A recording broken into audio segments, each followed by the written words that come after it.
They know. They know. Uh. A lot of talking on the low, but they ain't really saying nothing. A lot of flexing on the gram, but they ain't really making nothing. I gotta settle the score. Need a nicer crib with the core. Y'all mad that I'm doing me for the 2018-2019 season with the PBC Hoops podcast. It's been a while since we've been here, but we are back now with the same cast of characters with Zach Scott, senior from Broward. How you doing, Zach? Doing great. How's everything going? Very good. And Tory Laster here as well. Tory, how you doing? Here. What's up, man? Good. We're going to have Derrick Franklin. He's going to be chiming in shortly. He's just hopefully tied in. He should be here shortly, so we'll have him here. And then Coach Mike from Dynasty Drills. Coach Mike, how you doing?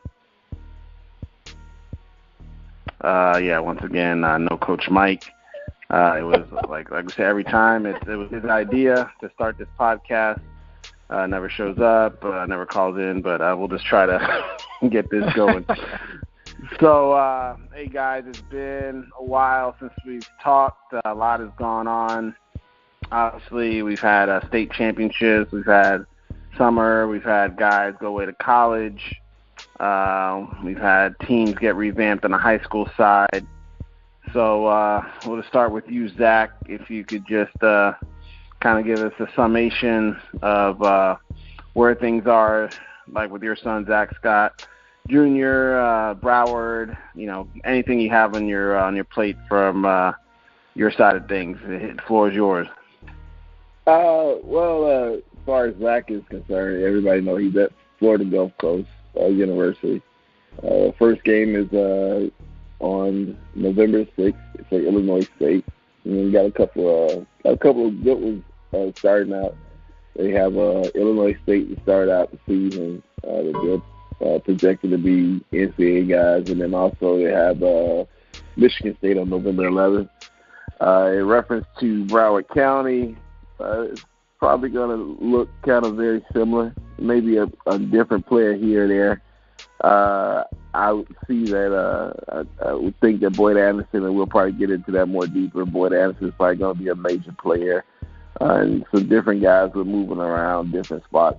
So it'll be interesting this year. So, Tory, I know you've had a pretty eventful summer as well. KJ is on his way as well. If you want to give us a little recap of where he's at, and we'll go from there. KB is at school at Jacksonville University, which is also in the ASUN with Florida Gulf Coast. So we will be rat-a-tatting twice this year, and also in the conference tournament, we're going to beat them all 3 times. But he's doing good. Actually, he twisted his ankle. So the first game is November 6th against FAMU. Not quite sure if he's going to play or not. Then they travel west to Phoenix for 2 games. So hopefully if he missed the first game, he'll be there for one of the 2 games over the coming weekend. But other than that, he's doing good. Physically, he's probably in the best shape I've ever seen him. And, everything's looking good. That's definitely good to hear, man. 2 guys, same conference. Going to be a nice little rivalry going on between the 2. And they should both, have, we're looking for solid seasons out of them. And the conference itself is going to be good to keep an eye on. I went down to Florida Gulf Coast last week, and it was really nice, a really nice environment. And, definitely something that, people should experience if they have the opportunity to go and check out college basketball. I know, Florida Gulf Coast is going to be over here a couple times. They're going to be over here, for Thanksgiving at FAU, and then in December as well. Correct, Zach? Yeah, they're going to be FAU November 25th, I believe it is, and then they'll also be back to play University of Florida in the BB&T Center in December. So okay, those are perfect, 2 games that'll be over here. Yeah. All right, good, guys. So before we get into high school basketball itself, a couple things that, I just want to touch on. A couple weeks ago, we had a chance to talk in a recruiting seminar put on by Coach Brown, the assistant girls coach at Palm Beach Gardens High School. And it was great that, we had everyone there. We got to speak with parents and, let's talk about different experiences in the recruiting process. So I know down the road we're definitely going to do more of that, opening up to parents and talking to them about, the recruiting process, recruiting experiences, and things of that nature. But just building off of that, obviously now we're getting into, the signing period's coming up very soon.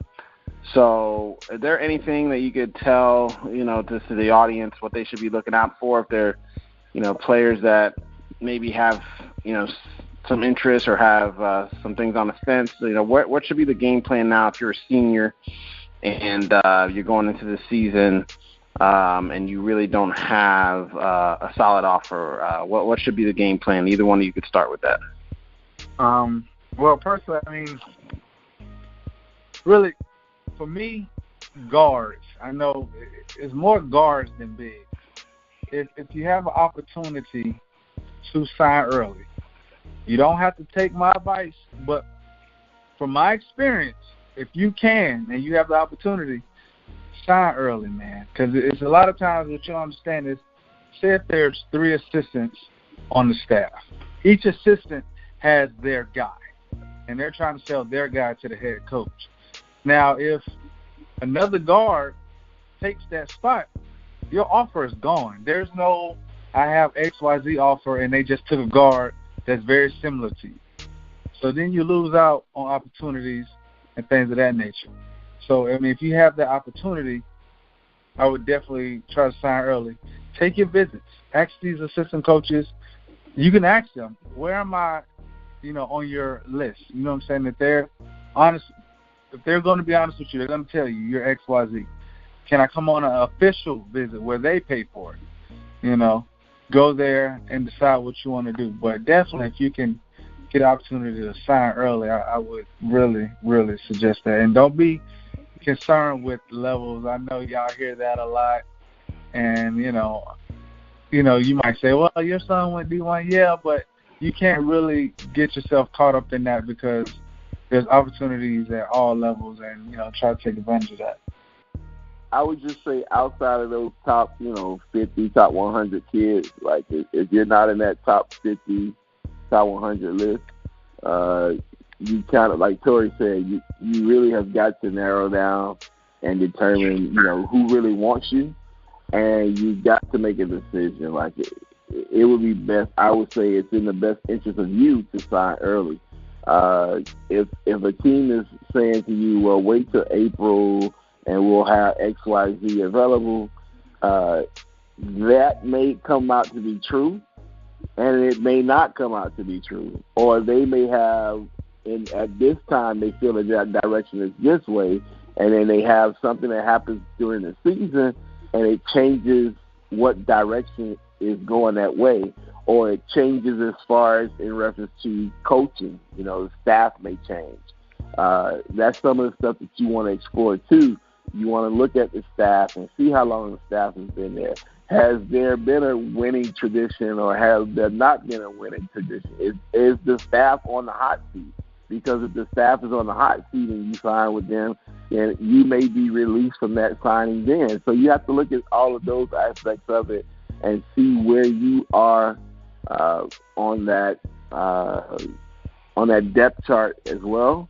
And then try to make a decision and try to make a sound decision on what's the best situation. Like Tory said, not just looking at D1, looking at all the aspects and seeing what's available and making it, to the best of what's best for you in the process of it. Well, that's definitely true. And, one thing you touched on is, coaches. There's coaches changes. I've been through experience as well. And, coach changes at the last minute. It's stressful for the kid, stressful for the parent. and that, like I said, doesn't matter the level. It's college basketball. It's a business at all levels, whether it's Division I, Division II, NAIA, junior college. It's a business, so coaches leave. So you have to ask questions. You have to be prepared, to deal with things that may change at the last minute. So hopefully the people listening, the seniors, wherever you are, because everyone, it's not just people in South Florida, people from all over have been listening to the podcast. Just make sure that you try to get as much information as possible and be diligent and try to make the right decisions. But don't be afraid to ask questions. Don't be afraid, like I said, to go for visits, because you want to be get as much information as possible, so that way if anything does go wrong, you'll be able ahead of the game. Okay, that's good. So definitely that was a great experience we had speaking with those parents. But now, that we did that, we were kind of getting ready. Looks like high school basketball is about to start here. This is going to start on Monday the 5th. And as usual, there's always a lot of things going on, right? There's a lot of, maybe have coaches changes, but you have a lot of changes, maybe movement, players in and out. And we'll just kind of start in Broward first.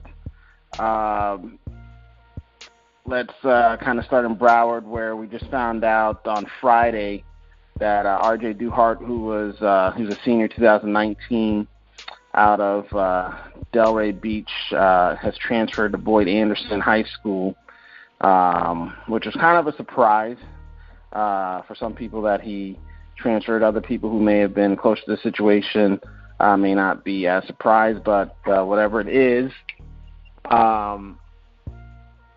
he did make the move over there. And he's at Boyd Anderson now. What do you guys think? I mean, obviously, we can't really talk much about, the move itself, but just in general, players are leaving Palm Beach County to go to Broward for whatever the reason is. Anyone want to just talk about that in general? Well, I don't blame kids nor parents for doing what's best for the player, the child.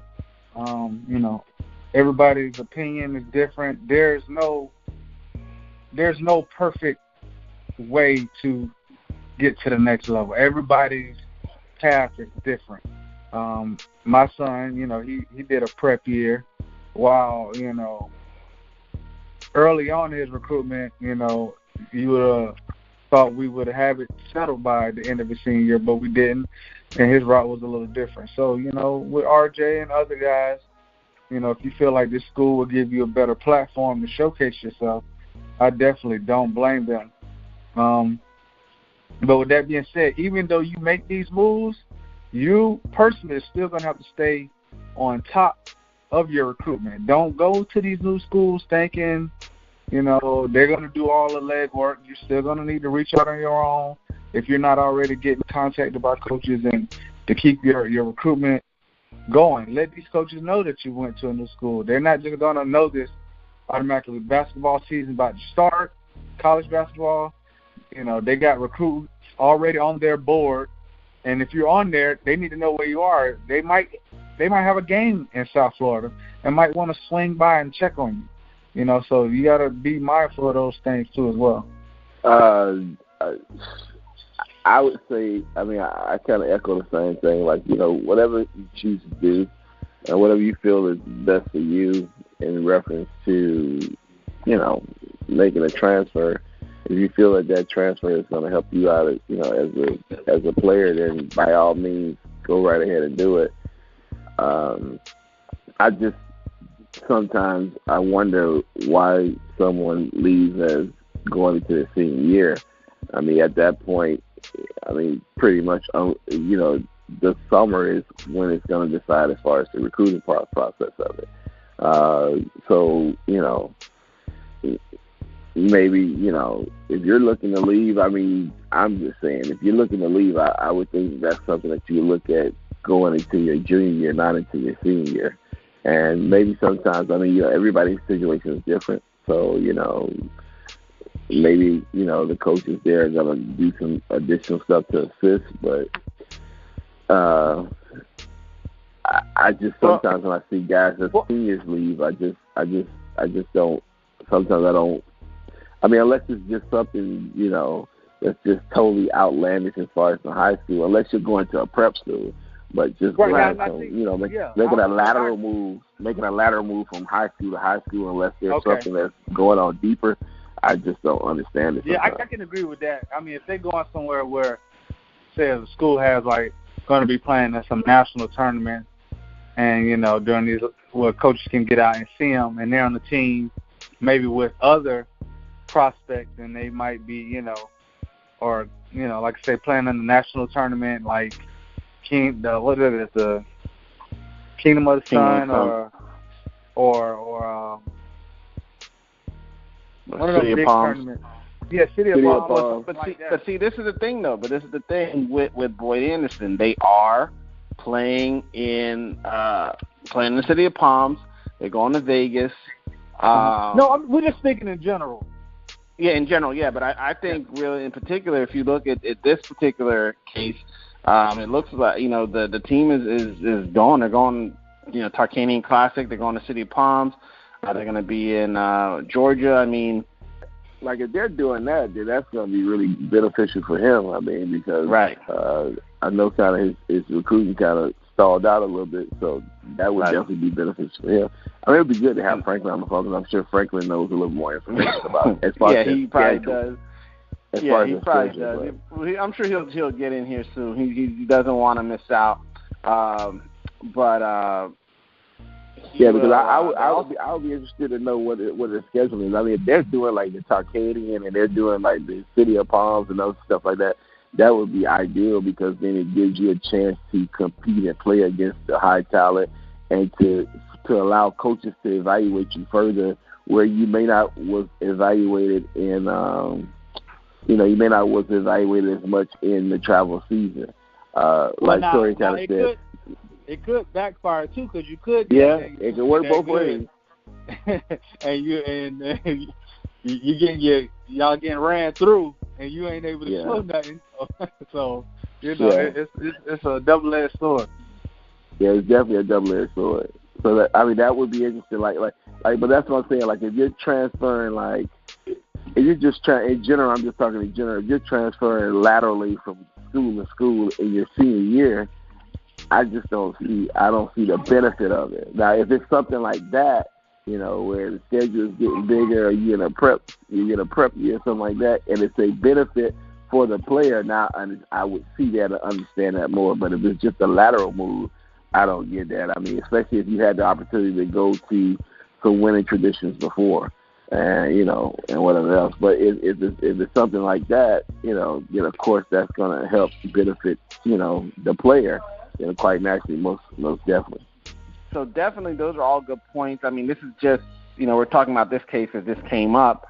But one thing that kind of gets me, and, there's a situation with, a different media group. They're covering a different sport, but people getting on media or social media talking about, don't talk about transfers or glorified transfers. To me, that's the silliest thing I've ever heard. From athletic directors or from, different people saying that you're glorifying transfers by talking about it. And I really don't understand that concept because it's not like the transfer is not happening. They transferred. It's this information. I mean, if you're a player, like you said, the college coaches need to know you're in a different school. We're not glorifying this information. It's the news that you're talking about. It needs to be there. Transfers are going to happen. You're not going to prevent them from happening. So I really think people need to kind of, get off it a little bit with this, making a big deal about who cuts transfers or what happens, because it's part of the game now. It all started with this new law where they opened it up, so you can't expect it not to happen. Well, I think some of the problem comes with that part of it is because the FHSAA, they have rules and governing bodies and regulations where if anyone's associated, I am no longer associated I'm no longer associated with any high school. So Zach is no longer with Westminster Academy, so I can say what I want to say because I'm not associated with anybody. Tory's not associated with anybody. You're not associated with anybody. So then therefore, because of the rules, if you're associated with anybody, they see it as an advantage to recruiting, which based on the rules, that's how it kind of comes off. So then, therefore, if you say anything like, Westminster Academy is the number one school and, they produce D1 players, you know what I'm saying? If I had said that, while I was attached to Westminster Academy, it could be misconstrued. Hey, I'm about to check the tape, man. I really think you did. It could be misconstrued as a recruiting process. You know what I'm saying? But now I am no longer associated with Westminster Academy. I can say what I want to say now. But that's the kind of stuff. But this is my thing, like, the people who, call in FH, SAA and stuff like that are coaches. Like, coach who in your gym. You know what I'm saying? Why are you crying? If a player doesn't want to play for you, why do you want to sit there and call them and make them come play for you? Like, if it's about the kid, if it's a better opportunity for them, it should be about the kid, not you, not your school, especially if you only sent one kid to school and it wasn't because of you or things of that nature. Like, it's crazy that some of these grown men get mad at kids and parents for making decisions for their child. It's crazy. Y'all want to? Well, that happens a lot. That happens a lot in PBC. That really don't happen in Broward. Like guys transfer all the time. I mean, guys transfer all the time. And, whatever. Like for example, Westminster had, I guess, about 3 or 4 transfers, maybe 5 transfers this year, and it was just like it was no big deal. I mean, the guys transferred, and and it's just move on and next guy up. I mean, that's pretty much what it is. I mean, but in Palm Beach County, they crying to everybody and everything else. So, I mean, we definitely cry up there. I give you that. I mean, my God. Yeah, we do have a little. I mean, I definitely understand.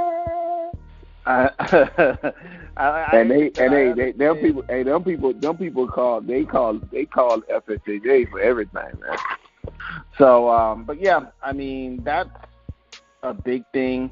Palm Beach right now, outside of that, there really hasn't been a lot of movement moving forward into this season. We really haven't had a big chance to kind of look at, who's going to be top teams or who's going to be what, but just based on what's coming back from last year, I think most of the teams that ended last year solid are going to be the same teams coming back. We'll probably, cover that a little more. Maybe they feel like if Derrick was here, he's the guy with all the details, all the stats on, every player, every team. He would probably give us a breakdown of who's top right now. But, we'll definitely touch into that later on the Palm Beach side. On the Broward side, just off the top of your head, who do you see as the top teams out there? I mean, the top teams, it has to be University School. I mean, they're returning, state champion. Also, Westminster Academy. I mean, they're 2-time returning state champion. You got Ely, that's just there every year. You got Dillard, who's always there.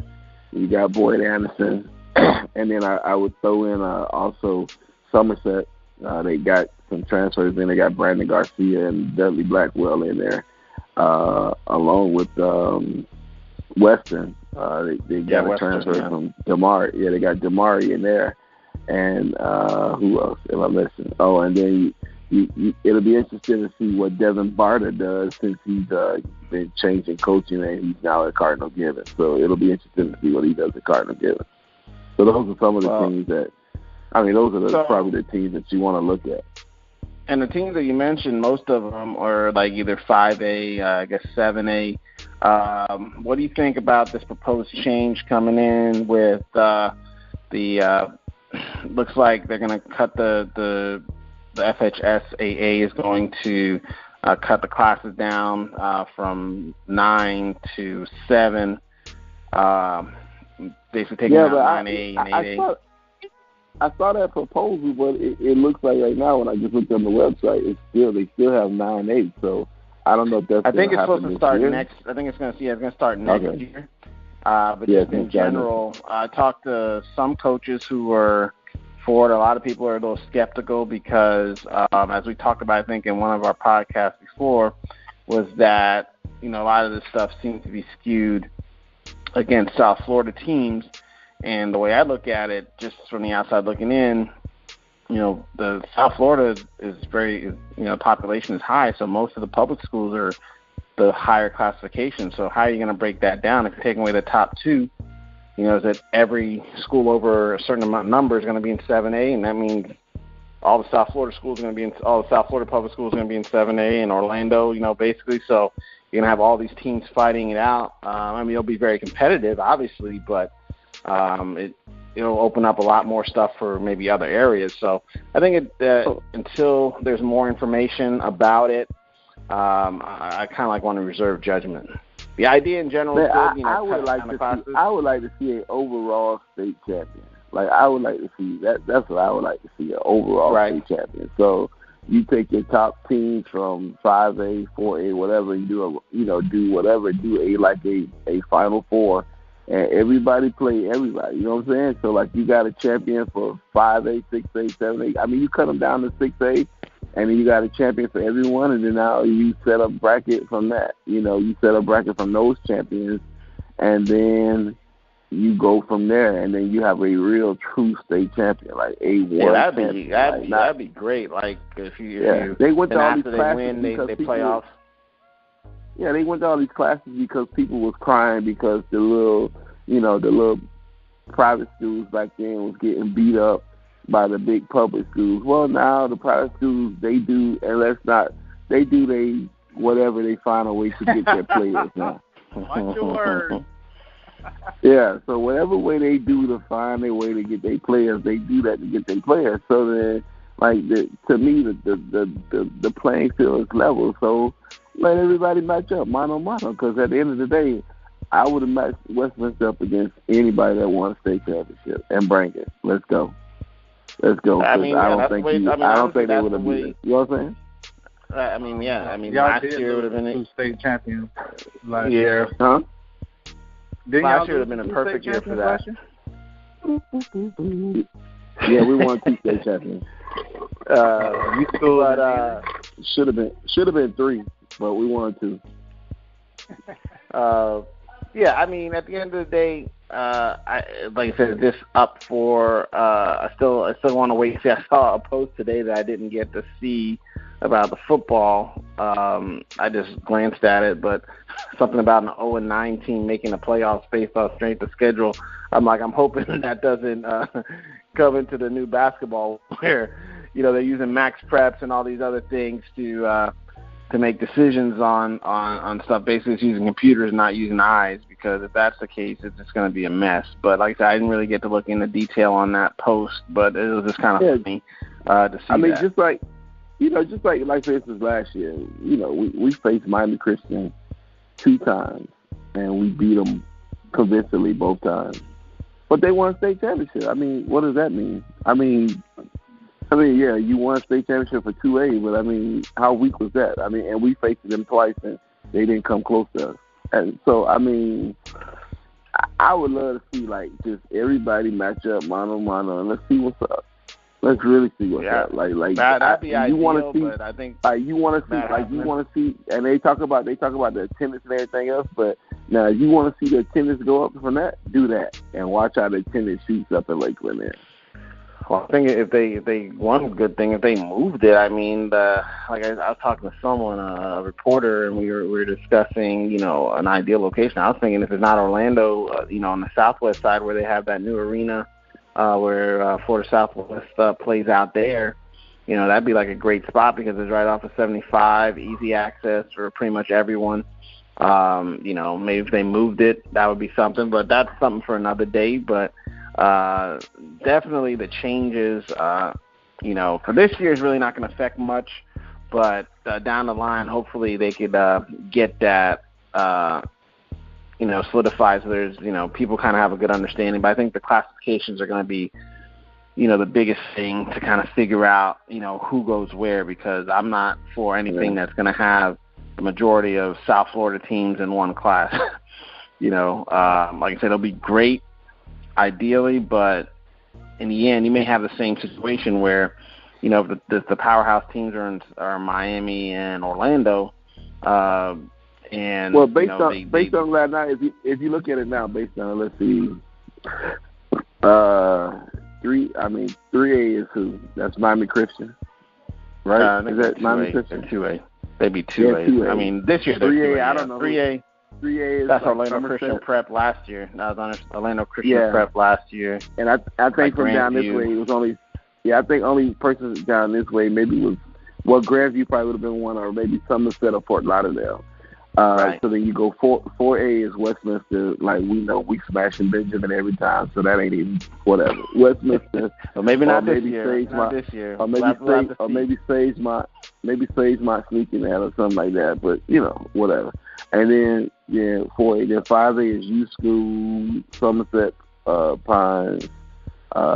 Who else is in that? What's the little school up there? With the Johnny St. Andrews. Andrews, right. Carter Lewis is not even worth mentioning, so let's just skip past that. Hey, they'll be good this year. You watch. Cut it out. At Oxford. So, I mean, it's definitely... The 6A is who? The 6A is Dillon and Norland. That's Dillon, Norland. I think there's 7A. I think there's 7A. This year no, there's 7A. That would be... No, Ely 7A. Ely's 8A. No, okay, Ely's 8A, okay. Yeah, and then Suncoast on this side is 6A. I think Ely, Northeast, all those boys and those are 7A. Okay, remember, and BA is what? BA 7A, okay. Northeast, and then 9A is Coral Springs, Wellington, Oak Ridge out of Orlando. Those teams. So I mean, this year is going to be. I just feel it's going to be wide open. As far as 9A is Oak Ridge, right? Right, Oak Ridge, and they're going to be a powerhouse. I think the two most powerful teams probably Oak Ridge and University School. What's called it? 9A is also is your people up there, Wellington, right?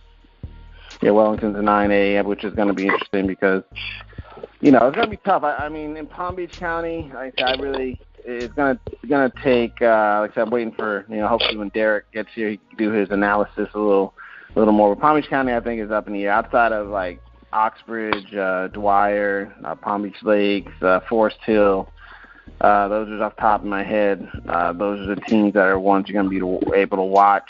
Wellington's always good every year, but it's going to be tough for every class for Palm Beach County. Just looking right now is going to be tough. I mean, 9A, 8A, guys, the 8A I think has the best group of teams. Royal Palm, Palm Beach Lakes, Forest Hill, Dwyer. Even Boynton's supposed to be better this year. That's probably going to be the toughest. Even 5A is going to be tough because now you got Somerset's in 5A now. They got Max that's back there. Cardinal Newman, Oxbridge. Those are going to be tough. But for them to advance, that's where it's going to be, really difficult. So I think as we get closer to the season, we'll kind of have a better idea of what's going on. So real quick, because I know, it's kind of hard to really get into a lot of stuff, when we really haven't had a chance to look at everything. But one thing I did want to touch on before we kind of go any further is this incident that happened with this person out of the Nation Academy, Mike Woodbury. I remember when that was posted last week. It was shocking to some, not to others.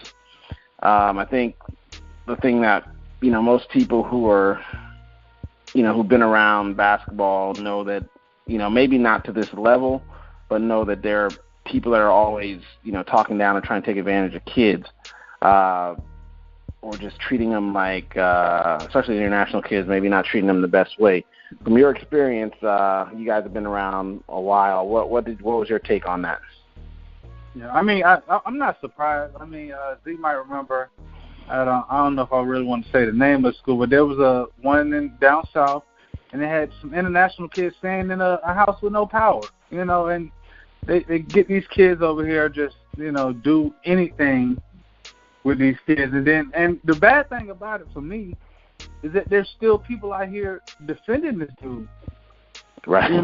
He's bringing coaches in, da-da-da. And I asked a parent, actually, that's from Treasure Coast. His comment was, he brings a lot of coaches to the Treasure Coast area. My question was, how many kids from the Treasure Coast has he helped? You know what I'm saying? Like, now you. All the kids are international. Right. He's not helping nobody there. So what's your beef? I mean, it's just crazy, man. And he has a history of this, and it's coming out. People, they put up a video of him fighting one of his coaches back in 2015. So right. The whole situation, it just makes you want to put hands on this man, because that young man didn't deserve to be talked to like that. That's not motivating or anything of that nature. That's just crazy. I find it comical, man, that he would say that, oh, this is what was happening as far as him living in my house and me parenting, being a parent. In no way possible that's parental conversation. Like, yeah, you get upset with your child, but at the end of the day, how is that parenting? Like, no, it's unacceptable. It's unacceptable for a coach. It's unacceptable for a parent. It's unacceptable, period. I mean, you telling that kid that you would ship him back to Haiti and that you would put it, screw him up the butt. Exactly. I mean, come on, man. Like, come on. That's unacceptable, man. It's unacceptable. Like I said, I was telling people, back and forth, people, some things you can't come back from. I understand that, heat of the moment, so on and so forth. But this man was not in the heat. He was basically bullying these kids, trying to show them, he's the man. He is what he is. And like I said, this goes back, obviously, several years. But even when he first came down, I had a friend, coach, who sent me, said, hey, you definitely don't want to deal with this guy, because we were back and forth last year with our fall league. And the guy sent me a text saying he's going to put 10 teams in the fall league. And one of the coaches that was already in it said, man, if he's in it, I'm out. And I'm like, and it's a coach I've known for a while. He said, if this guy's in it, you might as well count me out. And I said, really? He said, yeah, you do not want to deal with him. And I was the last. Once I heard that, I was like, you know what? I'm not even going to go any further. So I just, we kind of like dropped it. Even Derrick Franklin back when they just started popping off, he was really, adamant, saying, hey, this guy is not who he says he is. He had a couple posts, kind of like trying to see the man was trying to take credit for things he wasn't doing. So there are people who are out there who kind of, had it. But unfortunately, in the society we live, it's kind of hard to, if someone just starts attacking a person, everyone's kind of like always going to come to defense and, hey, you don't have any proof, so on and so forth. So, of course, when something comes out, people are going to, now they're going to have their opportunity, and that's why everything comes. Everyone's asking, why didn't you say this before? Because really, if you really didn't have any solid proof like the tape or something like that, it's kind of hard. People were seen as attacking. But now that this young man, had the tape, and the guys from Team Breakdown had the fortitude to go ahead and put it out there, it really turned this thing from a simple, I saw that thing explode from just one little tweet to a national story. It's on ESPN, it's on, all the different networks. So the power of social media was definitely prevalent in that case. And what it does do is just kind of let people know that, people need to really watch their back, watch their kids. It's easy to say, where are the parents, but, these kids are in a situation where their parents aren't here, right? They're coming from international, they're coming from whatever. So, he's picks the right people to do that with. He's not going to talk that way to a person who has a parent. Well, apparently maybe he does, but, it'll probably be a little different. But these kids were really kind of like out there on their own. And even now, trying to figure out where they are, I know a lot of people are trying to help. It's such a sticky situation. It's unfortunate. My thing is that this guy can't find a way back into the game, because if he does, I'm pretty much out, because it would just show how bad things are, that a person like that could somehow find his way back and and get back in. That's one thing that I don't want to see. This guy needs to be punished. He needs to be banned. He just have to find another place. But, now that his name is out there like that, I don't think it's going to be easy for him to continue on.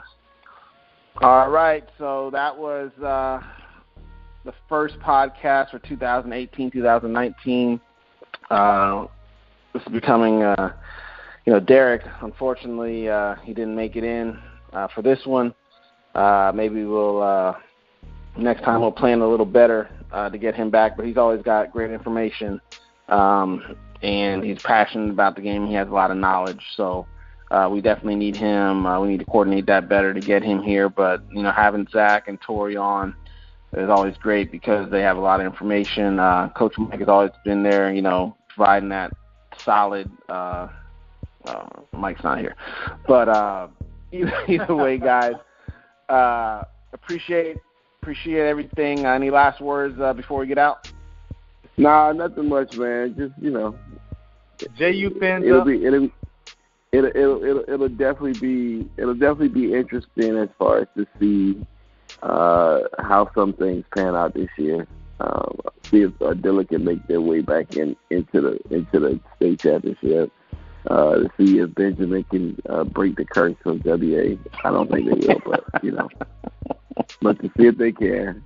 You know what I'm saying? So it'll be interesting, though. The high school things will be interesting, and it'll really be interesting. It's gonna be fun too, man. Because I'm really excited about seeing all these guys that they've been in our lives since young little boys, man, and now they're going off to college and growing up. And me and Tory talk a lot of trash, man, but I'm really proud of KJ and all the guys, man. The Absolutely. But at the end of the day, wings up, baby. Dunk City. Dunk City. You know all right, Tory, you got any last words, Tory? You got any last words? Man, JU fans up and, echoing what he said, proud of Zach. Also, shout out to JB at Butler, Tyler at UConn. Just all the guys, man. I'm just so proud of them. Yeah, with Jed at, he's also in the A-Sun with Jed at University of North Solomon Florida. Solomon at Townsend, Victor at USC. We missed Nick plays football. Nick at Oklahoma. Just all the guys, man. Samir, I forgot what school Samir is at, but he's in New York. Samir's in New York. A whole bunch of guys. I think he's at Manhattan, if I'm correct. Manhattan. He's at Manhattan. So just all the guys, man, having the opportunity to kind of reach what the goals that they set, and also Paul at Yale, Jason at Northeastern. Jason at Northeastern, yeah. And Polite and Turk at Florida State, and Jordan's at University of Kentucky playing football. I think we hit everybody. I don't know. There's just so many, man. So proud. So many of them, man. So many of those guys that we've seen. A lot of kids at the next level, and it's definitely going to be. I think that's what's a good part is you kind of like see them evolve. Go from high school players to the college players. So, definitely, next level, but you still have to keep an eye. Obviously, everyone's here still. Keep an eye on the local prospects, kind of see how it pans out. Good thing is, everyone has a little information that they could provide, hopefully help parents and players moving forward. So I think that's going to be And my boy Chase is Division I. So I ain't definitely. Chase, definitely. Shout out to Chase and Sam as well. Sam definitely. Sam, yeah. So hey, there's a lot of people making moves, man. So we can't just single them all out. Illinois. Got Cade down over at Rollins. Rodwin's. He's at Clayton State. There's a lot of kids the past 2 years that are playing ball. So, this is good for the area to see that. And I think, for younger kids seeing there's a possibility. It can happen, players. It can happen. It can happen. Yeah, you got to work. You got to put the work in.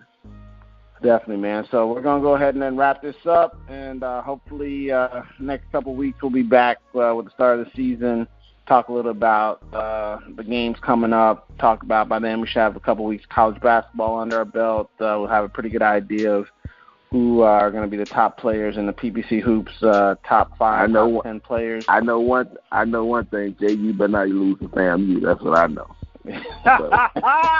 So on that note, we're going to go ahead and end this, man. Appreciate you guys. All right, man. All right, man.